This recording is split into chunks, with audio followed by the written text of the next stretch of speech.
अयोध्या सिंह उपाध्याय हरि और कवि परिचय। कवि परिचय 3 भागों में बांटा जाता है। पहला भाग कवि का जीवन परिचय, दूसरा भाग रचनाएं या पुरस्कार और तीसरा भाग काव्यगत विशेषताएं। तो सबसे पहले अयोध्या सिंह उपाध्याय हरिओद का जीवन परिचय। अयोध्या सिंह उपाध्याय हरिऔध का जन्म उत्तर प्रदेश के आजमगढ़ जिले के निज़ामाबाद नामक नगर में सन 1865 में हुआ था। उनके पिता का नाम भोला सिंह था। उनकी आरंभिक शिक्षा फारसी भाषा में हुई थी।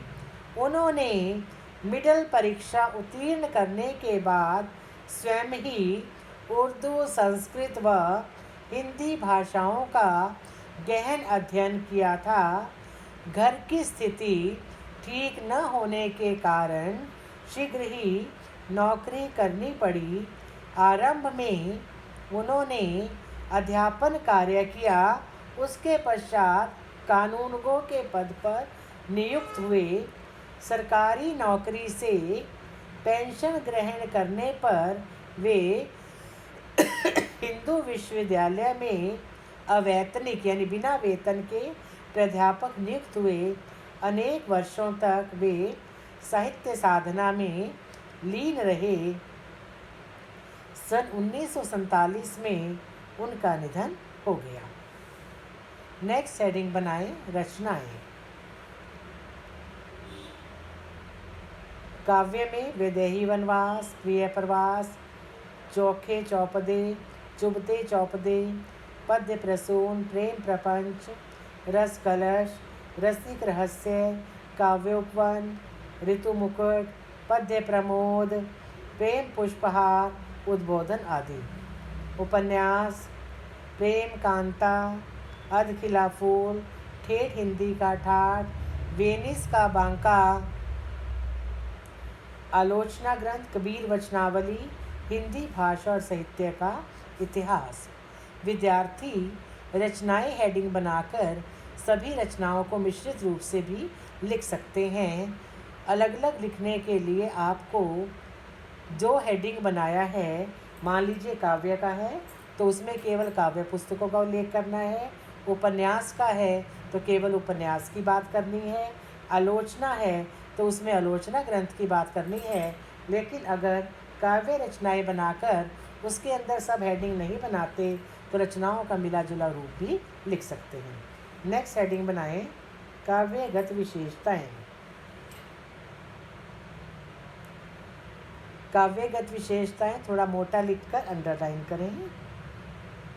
सबसे पहले देशभक्ति की भावना। अयोध्या सिंह उपाध्याय जी ने अपनी रचनाओं में देश प्रेम की भावना को प्रकट किया है और भारतवासियों को संगठित होकर स्वतंत्रता आंदोलन में भाग लेने के लिए प्रेरित किया है।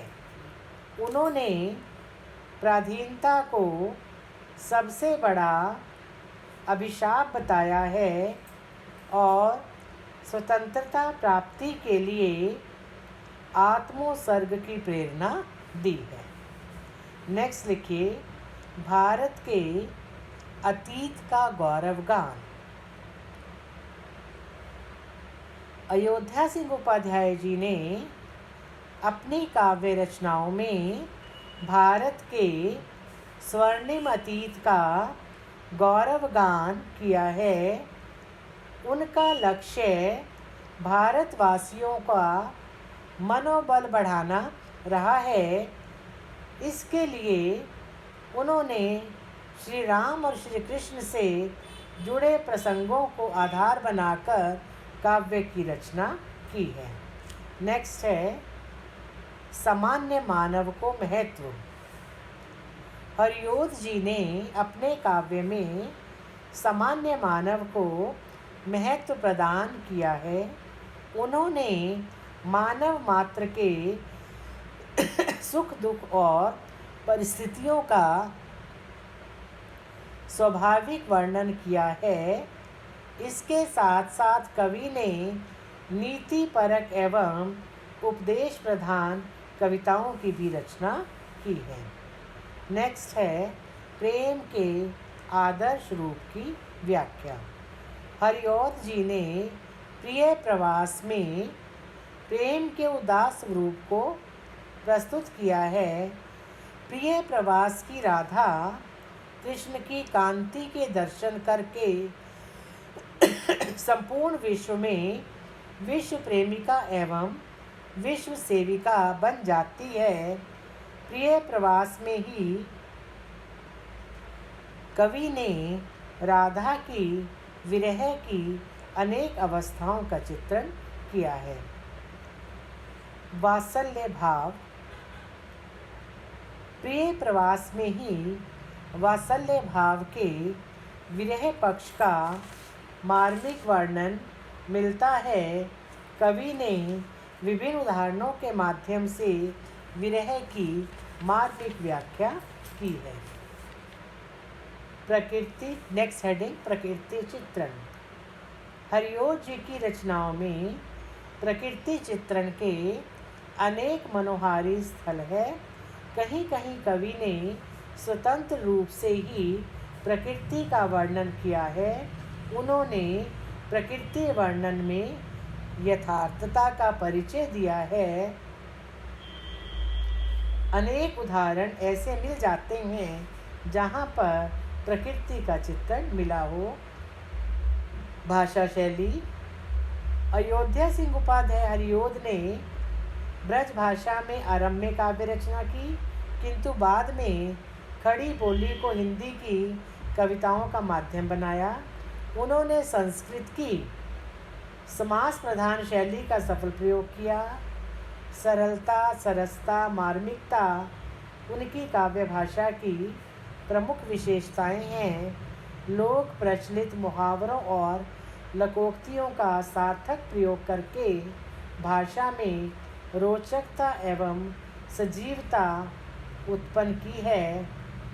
इन्होंने मात्रिक और वर्णिक दोनों प्रकार के छंदों का प्रयोग किया है। उनकी काव्य शैली पर कहीं कहीं उर्दू शैली का भी प्रभाव है।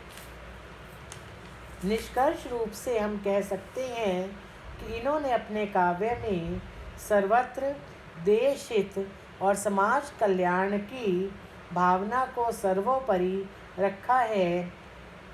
उन्होंने अपने काव्य के माध्यम से ऐसी महत्वपूर्ण बातों का परिचय दिया जिसके कारण वह हिंदी साहित्य में महत्वपूर्ण स्थान के अधिकारी हैं। धन्यवाद।